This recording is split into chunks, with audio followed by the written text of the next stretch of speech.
তো আজকের এই ভিডিওটির মাধ্যমে আমরা পাইপ অ্যান্ড সিস্টার্নের একটা ইম্পর্টেন্ট কনসেপ্ট জেনে নেব, যেটা সিজিএলএ বা এসএসসি বিভিন্ন পরীক্ষায় এসে থাকে। তো চলো দেখে নেওয়া যাক। বলছে A, B and C can fill a tank in 12, 18 and 24 minutes respectively. All are open together, সবকটাকে খুলে দেওয়া হয়েছে। A is open till the tank is filled. A কতক্ষণ চলেছে? যতক্ষণ ট্যাঙ্ক ভর্তি ততক্ষণ এ চলেছে। এবার বলা হচ্ছে B is close 2 minute before, 2 minute অর্থাৎ ট্যাঙ্ক ভর্তি হওয়ার 2 মিনিট আগে বিকে বন্ধ করে দেওয়া হচ্ছে। And C is closed 4 minute before the tank is filled. তো ট্যাঙ্ক ভর্তি হওয়ার ঠিক 4 মিনিট আগে কিন্তু সিকে ক্লোজ করে দেওয়া হয়েছে। এবার বলছে in what approximate time is the tank get filled. তো কোন সময় ট্যাঙ্ক পুরোপুরি ভর্তি হয়ে গেছে সেটা আমাদের বার করতে হবে। তো আমরা ধরি এক্স মিনিটে ট্যাঙ্কটি ফুল হয়েছে। এবার ট্যাঙ্ক ফুল হওয়ার পর্যন্ত কে লয়ালিটি রেখেছিল?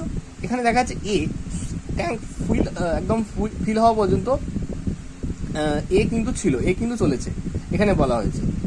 বি কিন্তু 2 মিনিট আগে বন্ধ হয়ে গেছে, আর সি কিন্তু একদম শেষ হওয়ার 4 মিনিট আগে বন্ধ হয়ে গেছে। তাহলে বি আর সি শেষে ফাঁকি মেরেছে। তাহলে এখানে কে শেষ অবধি চলেছে? সে তাকে এক্স, তাহলে আমি পুরোটাকে ধরা যাক এক্স মিনিটে পুরোটা কভার হয়েছে। তাহলে শেষ অবধি কে ছিল? তাহলে এক্স ছিল, 6 মানে এ ছিল। তাহলে এর এফিসিয়েন্সি 6। তাহলে এ এখানে কত? আমরা এগুলো এলসিএম করে 72 পেয়েছি। তো এখান থেকে এফিসিয়েন্সি বার করেছি প্রত্যেকটার। তাহলে এফিসিয়েন্সি ইন্টু টাইম করলে আমরা কি পাবো? Total work. তাহলে এগুলোর সাথে এক্স হচ্ছে শেষ অবধি চলেছে, তাহলে 6 ইন্টু এক্স। আর এর ক্ষেত্রে হবে x-2, কারণ 2 মিনিট আগে বন্ধ হয়ে গেছে। আর এর ক্ষেত্রে হবে x-4, এর 4 মিনিট আগে, মানে শেষ হওয়ার 4 মিনিট আগে বন্ধ হয়ে গেছে। তো আমরা কি ধরে নিয়েছি? এক্স হচ্ছে এক্স ট্যাঙ্ক ফুল হওয়ার পর্যন্ত, মানে এক্স মিনিট সময় লেগেছে, ট্যাঙ্ক ফুল হতে এক্স মিনিট সময় লেগেছে। আর এস এস ফুল হওয়ার 2 মিনিট আগে বন্ধ হয়ে গেছে, আর এর 4 মিনিট আগে বন্ধ হয়ে গেছে। তো time into efficiency equal to আমরা জানি টোটাল ওয়ার্ক। তো এখানে সবকটাকে যোগ করি। 6x plus 4x-2 plus 3x-4 equal to 72। তো আমরা হিসাব করি 6x plus 4x minus 8 plus 3x minus 12 equal to 72। অতএব এখান থেকে আমরা হিসাব করলে 6 4 10 আর 3 13, 13x পাচ্ছি ইকুয়াল টু, এদিকে 12 এদিকে গেলে 72, 12 হচ্ছে 92।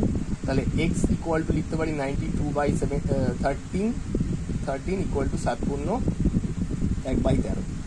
তাহলে এখান থেকে এত টাইম হচ্ছে x। তাহলে কত টাইমে শেষ হয়েছে, ট্যাঙ্কটি ফুল হয়েছে? তাহলে আমরা বলতে পারি 7 পূর্ণ 1/13 মিনিটে ট্যাঙ্কটি ফুল হয়েছে।